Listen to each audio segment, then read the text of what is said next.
Bonjour à tous pour cette nouvelle vidéo consacrée aux finales de pièces mineures et plus particulièrement à la lutte entre un cavalier et un pion passé. Alors, vous pouvez constater ici que le pion noir se dirige vers la case de promotion H1 et notre cavalier défenseur est bien éloigné. Dans cette position, dès le premier coup, il nous faut trouver le bon chemin. Si on joue cavalier G6, eh bien on peut ne plus arrêter le pion. Vous voyez ici que le cavalier est impuissant face au pion.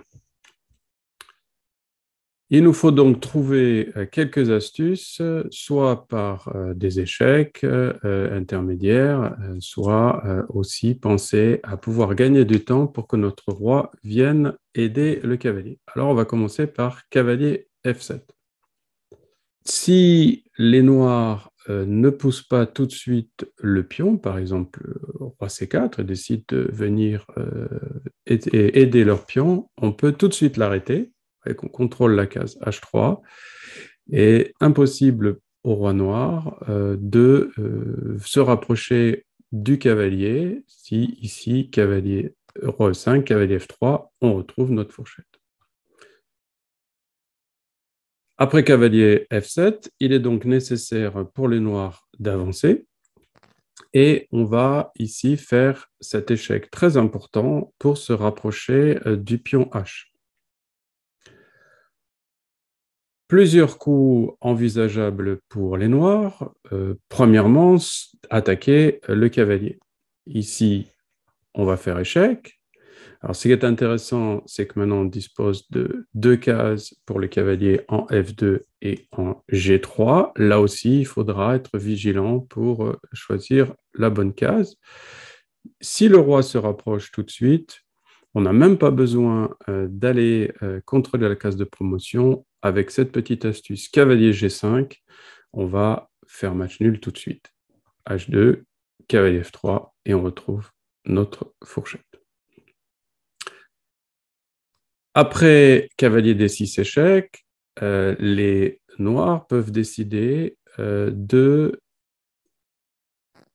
jouer roi B4, cavalier E4, H2, et c'est ici un moment clé. Je vous ai dit qu'on avait deux possibilités, cavalier F2 et cavalier G3. Si on joue cavalier F2, on va laisser le temps au roi noir de venir nous attaquer et notre roi blanc sera trop loin. Roi D2, ici roi E2, et on voit qu'on n'arrivera pas à se mettre dans une situation de défense correcte. Vous voyez ici, on est trop loin pour venir enfermer le roi noir. Il nous faudrait déjà atteindre F2 ou F1. Donc, dans cette position, je reviens au moment clé. Ici, il faut jouer cavalier G3. Roi C3.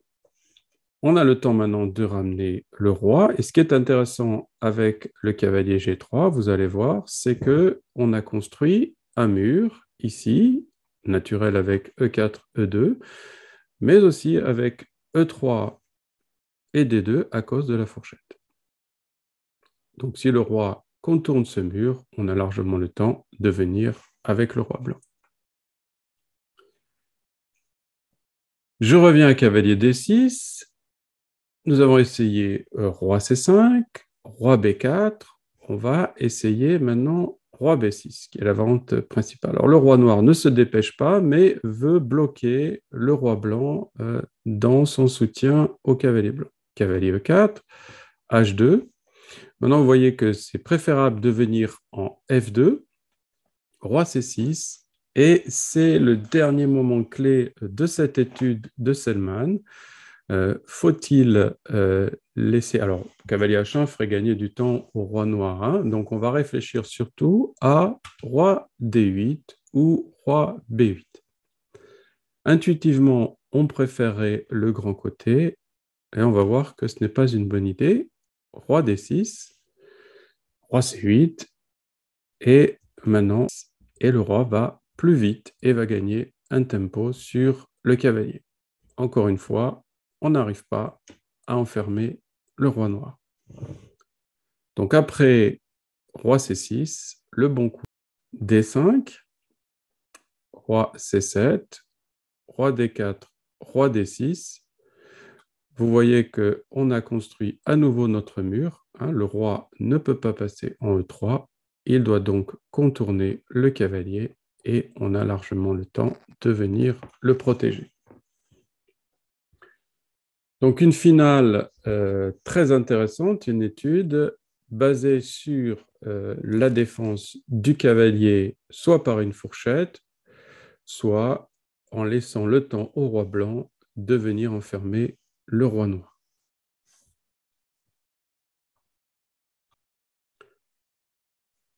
Dans cette étude de Réardide, le cavalier noir a l'air bien mal en point. Hein, le pion blanc veut ici se diriger vers la case de promotion A8. De plus, le roi noir a l'air aussi bien mal embarqué ici pour aider soit le cavalier, soit arrêter le pion. Il n'est pas dans le carré et on va voir que c'est le cavalier qui va faire tout le travail. Donc le cavalier se dirige comme il peut vers le pion. Le but, c'est de l'empêcher d'arriver sur la 7e case, sur A7. Alors si le pion de lui-même décide d'y aller tout seul, on va pouvoir l'arrêter ici par cavalier F3. Et on va essayer de se diriger vers les cases ici C6 ou B5. A6, cavalier D4. Vous voyez que on l'empêche de venir en A7 à cause de la fourchette. Le roi blanc aide son pion. On a le temps de l'arrêter ici et donc de le bloquer sur la 6e rangée. Et après, roi C6, cavalier A7 échec, on trouve cette position nulle, puisque après roi B7, cavalier B5, roi B6, et ici, à nouveau, on peut utiliser le thème de la fourchette pour empêcher A7.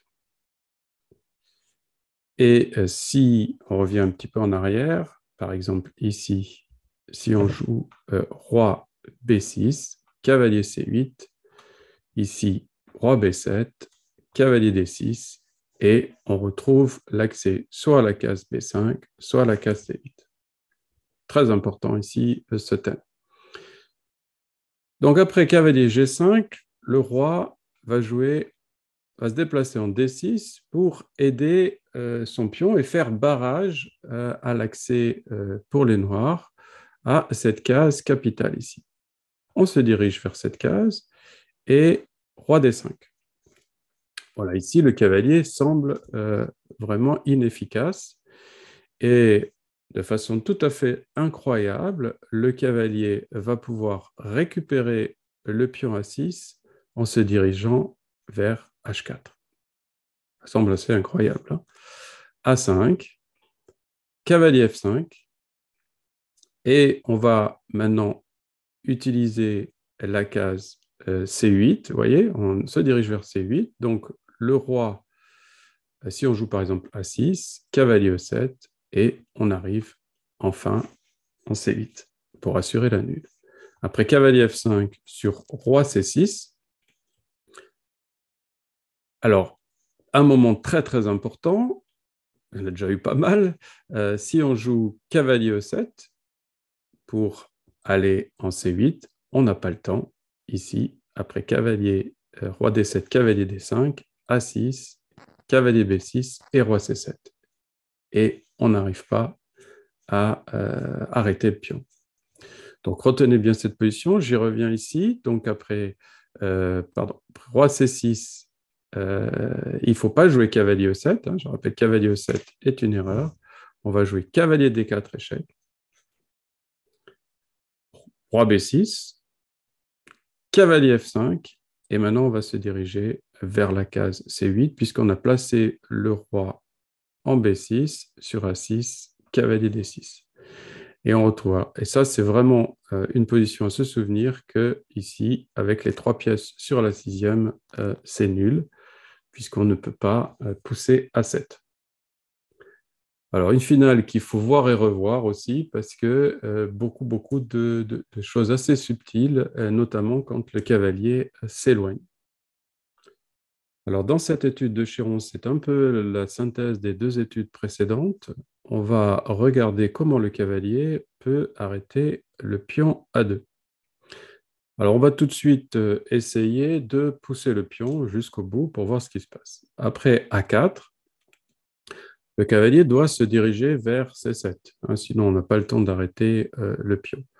Donc si on joue cavalier G7, A5, cavalier E8, vous voyez, A6, cavalier C7, A7. Et on retrouve en fait la même position que dans l'étude, avec couleur inversée dans l'étude de Selman, avec le cavalier qui fait à nouveau barrage, vous voyez ici, à cause de la fourchette. Et ici aussi d'ailleurs. Donc le roi est obligé de partir après roi G2.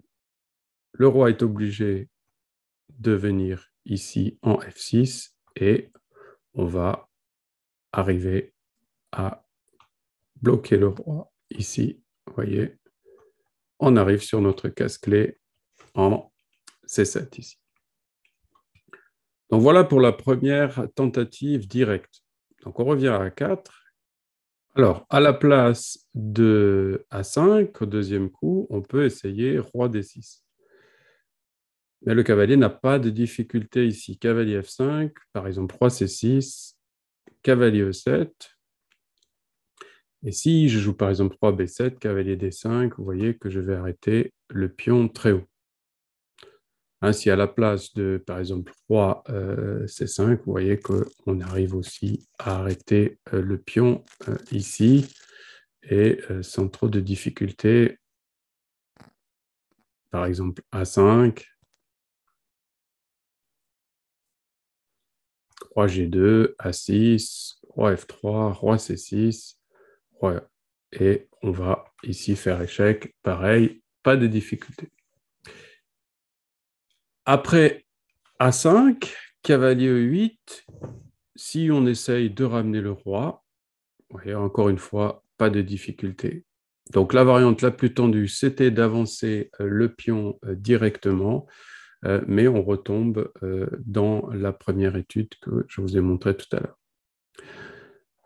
Voilà pour ces quelques études sur la lutte du cavalier avec le pion. Donc parfois, même si visuellement on a l'impression que le cavalier se retrouve très loin, grâce aux échecs, grâce aux fourchettes, ce cavalier peut vraiment lutter contre le pion passé. Voilà pour ces 3 études. Merci de votre attention. Je vous retrouve pour de prochaines vidéos. N'hésitez pas à vous abonner à ma chaîne YouTube. À bientôt. Au revoir.